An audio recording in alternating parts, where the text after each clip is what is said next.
নমস্কার কুচু ফ্রাইড ফুডে আপনাদের স্বাগত জানাই। আজকে রেসিপিতে আছে প্রন বাটার ফ্রাই। আশা করছি আপনাদের রেসিপিটা ভালো লাগবে। তবে চলুন রেসিপিটা দেখে নেওয়া যাক। এখানে কিছু চিংড়ি মাছ আমি নিয়েছি। দেখুন ভালো করে ধুয়ে কেটে নিয়েছি। এভাবে লেজ শুদ্ধ মানে তেল শুদ্ধ নিয়েছি, যাতে ভাজার সময় দেখতেও ভালো লাগবে। চলুন মাছগুলোকে এবারে ম্যারিনেট করে রেখে দিই। ম্যারিনেট করার জন্য প্রথমে 1 চামচ গ্রেট করা আদা রসুন দিয়েছি, 1 চামচ লঙ্কা গুঁড়ো, 1 চামচ লেবুর রস, 1 চামচ সয়া সস আর স্বাদ অনুসারে নুন দিয়েছি।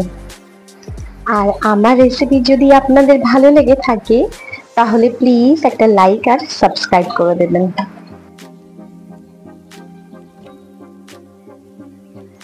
এবারে সমস্ত চিংড়ি মাছগুলোকে এক এক করে মশলা লাগিয়ে নেবো, এইভাবে মানে ম্যারিনেট করে নেবো, করে 30 মিনিটের জন্য রেখে দেবো ফ্রিজে।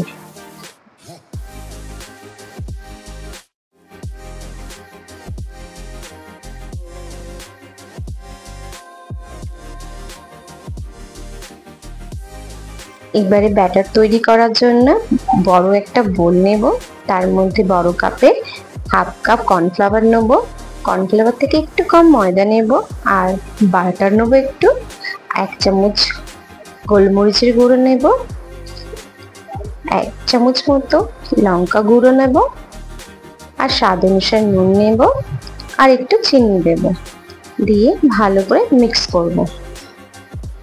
আর মনে রাখবেন অবশ্যই ঠান্ডা জল দেবেন, ঠান্ডা জল দিয়ে মাখবেন, তাহলে কি হয় ভালো মুচমুচে হবে আর খেতেও ভালো লাগবে।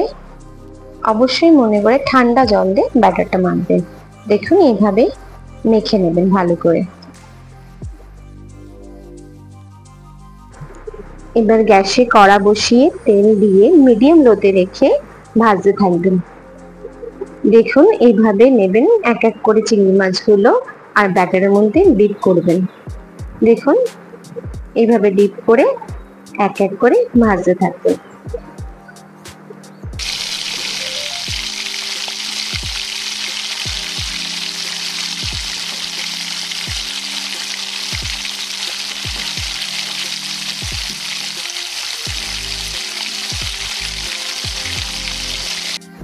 এইভাবে হালকা ব্রাউন করে ভেজে নেবেন।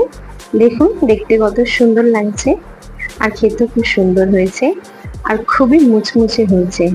আপনাদের রিকোয়েস্ট করব অবশ্যই বাড়িতে বানাবেন, খুবই ভালো লাগবে আপনাদের। এই রেসিপিটা আপনাদের বাড়ির যে কোনো ছোটখাটো অনুষ্ঠান হলে করতে পারেন, কিংবা বিকেলে স্ন্যাক্স হিসেবে খেতে পারেন। আশা করছি আপনাদের ভালো লাগবে।